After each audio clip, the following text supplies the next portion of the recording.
Greetings, I'm Gano Grills for Galighticus.com, and today's video is about a question that I get asked quite often, and it is, how did you get to where you are in terms of how you understand the spirit world?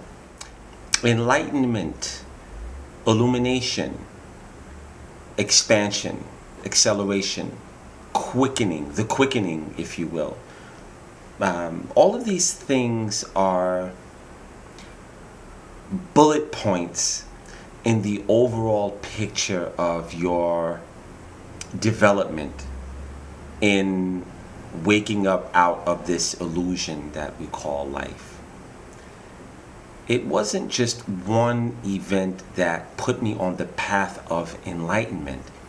It was a series of poignant, specific events that were empirical that I could not ignore.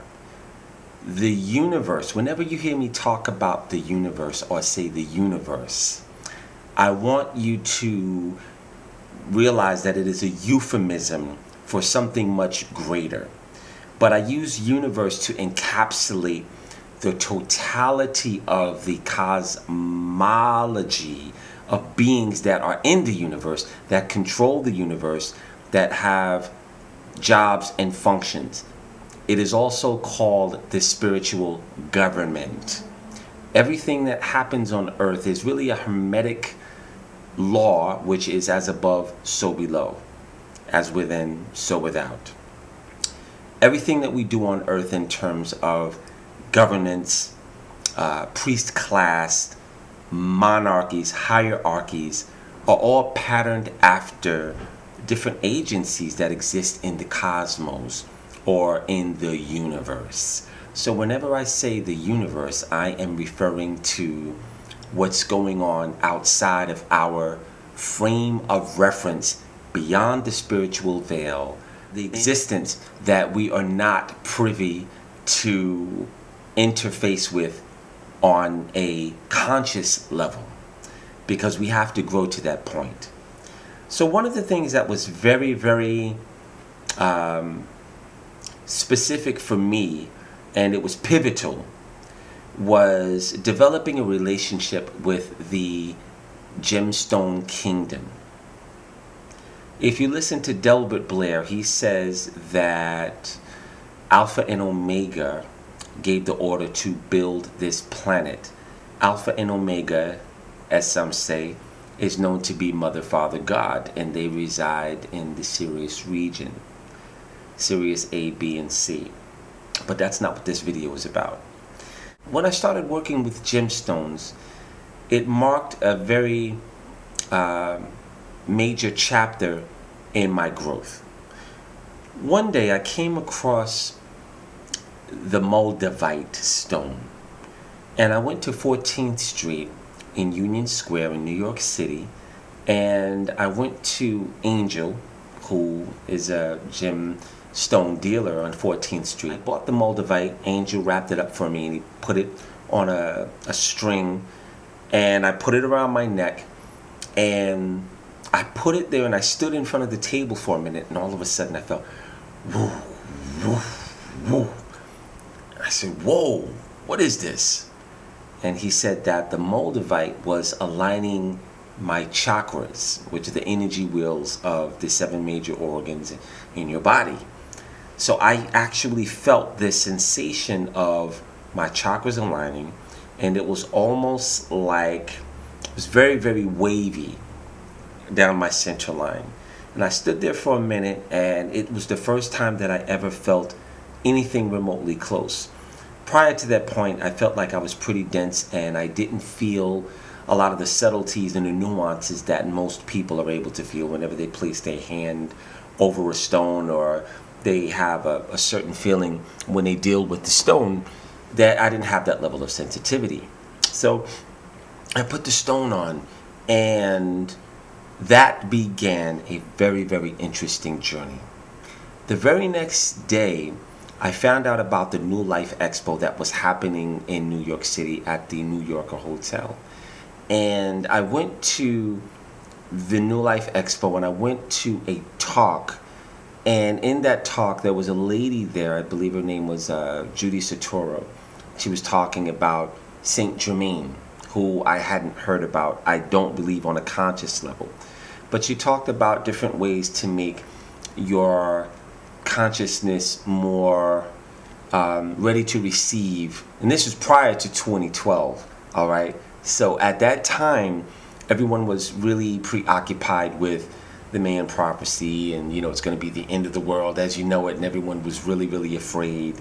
And Judy Satoro was talking about drinking more chlorophyll and having that in your body as a catalyst to be able to hold in higher frequencies that are coming from the great central sun. So I was really blown away by the information. I really enjoyed it. I soaked it in like a sponge. And the Moldavite had a very interesting way of letting me know that that I'm the one that brought you that information, right? I just knew that on an internal level. I knew that it was because of the Moldavite that this information came to my awareness about that particular expo, as well as some other things. There was, I was teaching graffiti art classes on Staten Island and Stapleton projects at the time. And there was a student that I had named Rainey Jr. He would come to the classes with his mother because he was a young graffiti artist and he wanted to know more about the craft of putting colors together. So at this time, he had come to my classes and I was teaching him and some other children about how to put color schemes together, how to organize and utilize the color wheel to make your pieces pop. So one day I was at home and I got a call from a good paparazzi photographer friend of mine named Johnny Nunez. And Johnny Nunez had asked me if I would be willing to go to Baltimore to do a movie named L.U.V, Learning Uncle Vernon. And he wanted to try to get me involved with the movie somehow. So what he did was he gave me the producer's number and his name was Mocha. So I talked to Mocha and I called him and he told me a little bit about the movie, and he said that they were having a difficult time finding the lead for the movie and they needed a little kid that was about 10 years old. And I said, well, is the kid black? Is he white? He said, no, the kid is black and common, and he was leaving the very next day. So I called the director and he had heard about me saying that I had to star to his movie. And the director agreed to meet us at the hotel before he left for back to Baltimore. So they sent me the script.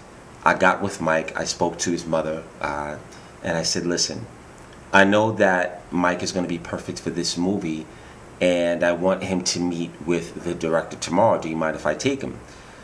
She said, no problem. So me and Mike sat down. I went through the script with him, broke the script down into beats, and I worked with him on the scenes that he needed to show the director that he was able to illuminate this character. What I told Michael at the time was, if you do everything I tell you and what I'm coaching you to do, you will be the star of this movie and your professional career will really blossom in a professional direction. At this time, they had Common, Megan Good, Dennis Haysbert, Charles S. Dutton. These are all veterans and who have done quite a bit of work in their own right. At the time, Michael Kenneth Williams was not on the movie yet. So I coached him on what he was to do. And the very next day, we got together and we drove over to New York City to meet the director. Sheldon Candace is his name, by the way. So Sheldon comes downstairs and I introduce Michael Rainey Jr. to Sheldon Candace. And, they're talking a little bit. They talk for a while, get to know each other. And then Sheldon auditions him, falls in love with Michael Rainey Jr. And Sheldon says, Gano, is it possible that you could come to Baltimore? Because I love this kid. I think he's great. But the decision really is up to Common, because Common has to be the one that feels that he can, shoulder the movie with this kid. So I says, okay, well, we'll take a drive out to Baltimore and I'm confident that Michael's going to bag the movie. So I don't know if it was a couple of days later, but we took a drive out to Baltimore. I had my Moldavite on. The Moldavite is giving me a very, very strong sense of what is to come, which is interesting. And as we were driving on the way to Baltimore, I felt very, very queasy. There was a lot of energy that was spiraling in this region here. So I had to take the Moldavite off and put it on the left side of the car. And I began to stabilize and feel better. But anyway, we get to Baltimore and I meet Common. I think that was the first time I met Common. I'm not sure, but we met, we embraced.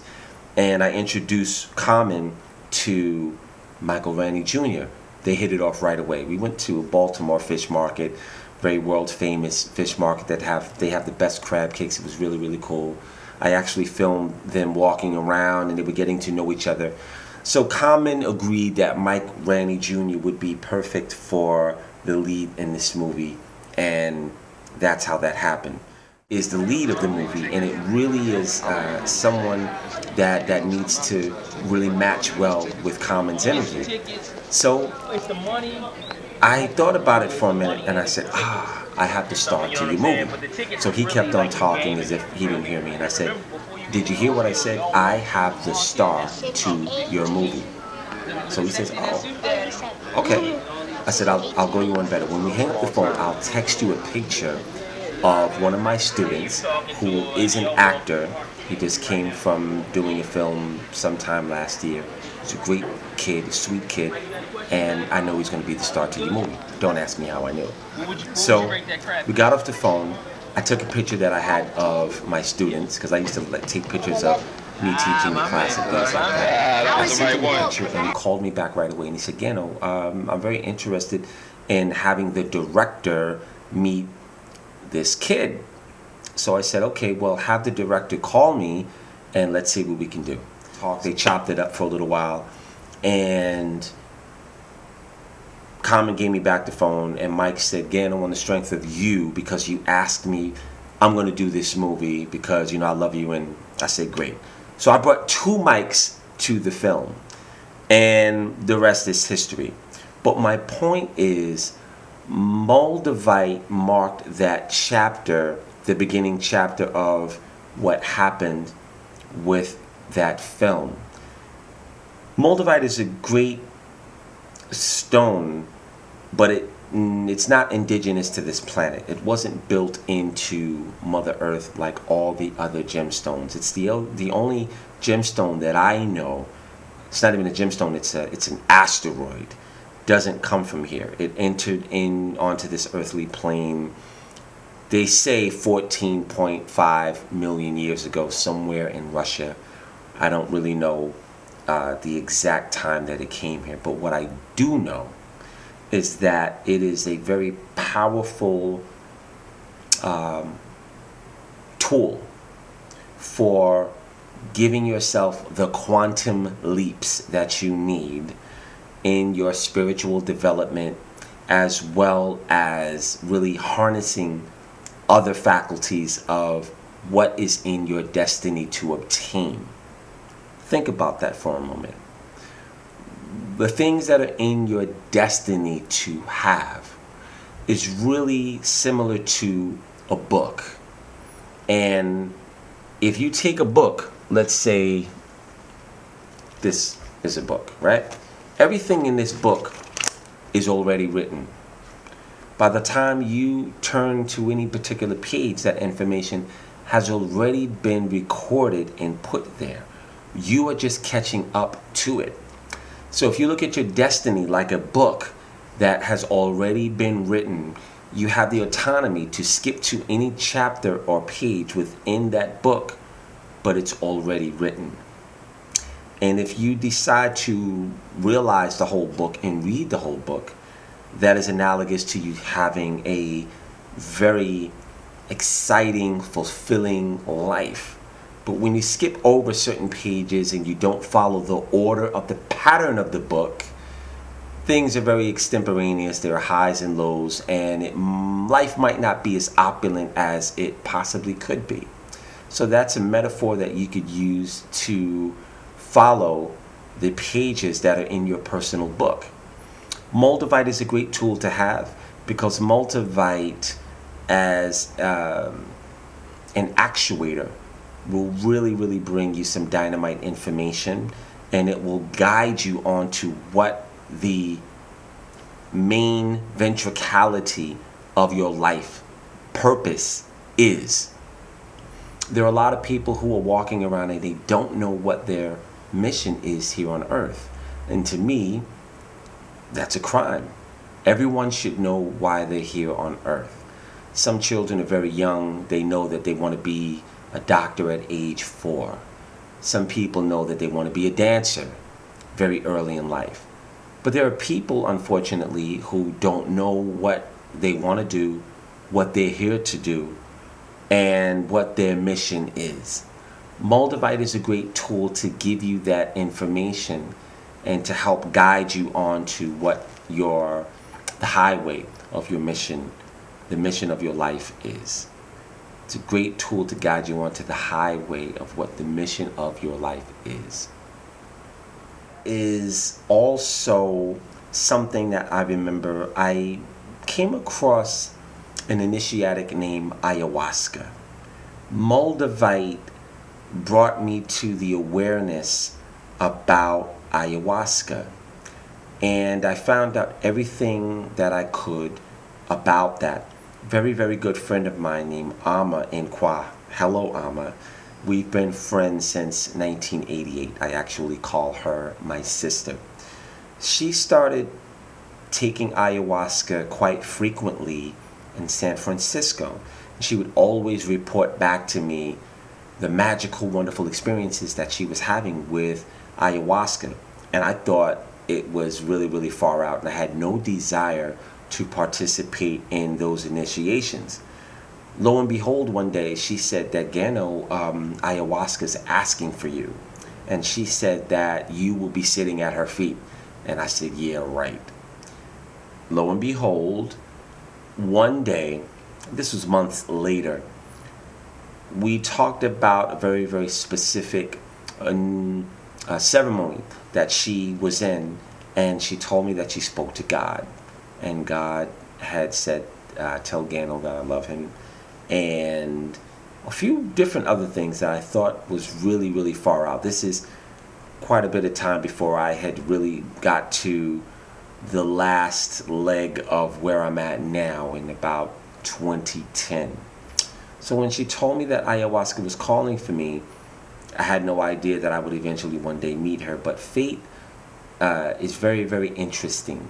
One day, she told me that she wanted to go to a ceremony, but she was a little bit short. And what I did was I said, listen, I'll send you the money so that you can do this ceremony because I know it's very important to you. So I wired her $200 so that she can have the ceremony that she wanted to have. And when she finished the ceremony, she was really elated, and she told me some very interesting things. Now, remember that part.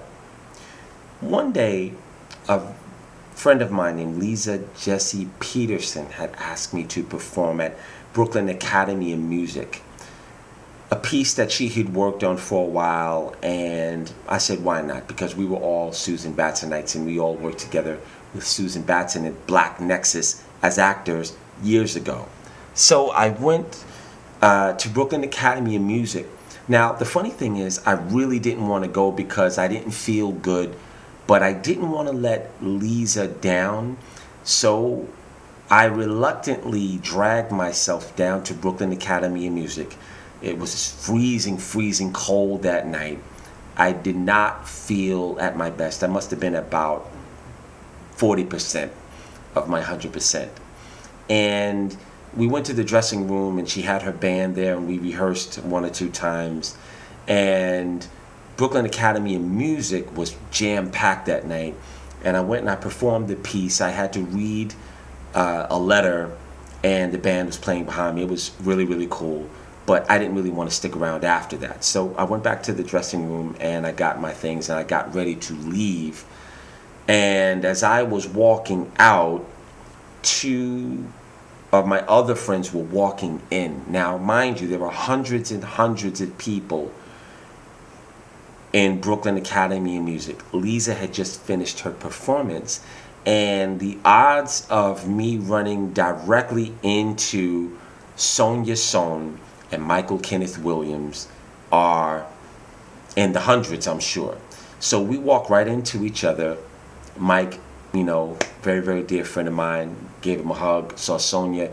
Sonia, Lisa, and I were, like I said, Batsonites, so we have a synergy between us and a camaraderie.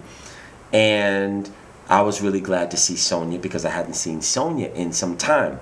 Now watch what happens.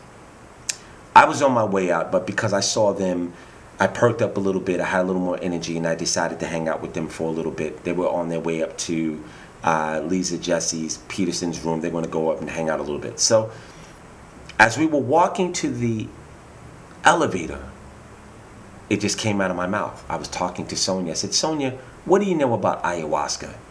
Don't ask me why I asked her that. It just came out of my mouth. She looked at me and said, what do you know about ayahuasca? And I said, oh, I know a little bit. We started talking about it, and she said, Gano, I want you to do ayahuasca. I'm going to sponsor you and pay for you to do it, and it costs $200. So I got a chill up my spine because I said, that's very interesting, because that's the same amount that I just gave to my sister, Amma, to have a ceremony. Now I'm running into you, and you're telling me about ayahuasca, and wow, I still really wasn't on board to go to a ceremony because, you know, you have to follow a diet that's very, very specific. No sugar, no salt, meat, dairy, no sex, nothing for at least 4 to 5 days before and after the ceremony. Didn't really want to do that, as well as some other things. I didn't know if I was ready at the time. But as fate would have it, and ayahuasca was right, I was going to be at that ceremony whether I liked it or not. That was a major pivotal change in my development. So now we have Moldavite ayahuasca. When I went to the ceremony for ayahuasca, I was dumbfounded at how the spirit world is so robust and opulent. The veil that separates us from the spirit world came right open. And I learned some things about myself that I don't know if I could put into words, but what I can put into words and what I feel comfortable with sharing with you is that you will see your past lives. You will see and feel the connectivity to everything that ever was and ever will be. And for a brief second, I wanted to go back home. I didn't want to come back into my body. I wanted to go back into the source of the all. But then I felt bad, and I felt like, you know, I would breach a contract, so I decided to stay. But what I learned in that ceremony was that I was here to do some very interesting things, had a very, very serious mission in front of me, and Moldavite again was the catalyst to lead me to something that was further in my destiny, but Moldavite brought it to me a lot sooner. And it did it with a slew of synchronistic events that I couldn't make up if I tried with a calculator. So Moldavite, again, is a wonderful tool to have. It's a great stone to build a relationship with if you are on the path of ascension, enlightenment, and illumination. And I recommend it wholeheartedly. So I hope this video has served you well. I'm Gano Grills for Galighticus.com. Please leave your comments, like the video, subscribe to the page, and share this video with anyone that you feel can utilize it.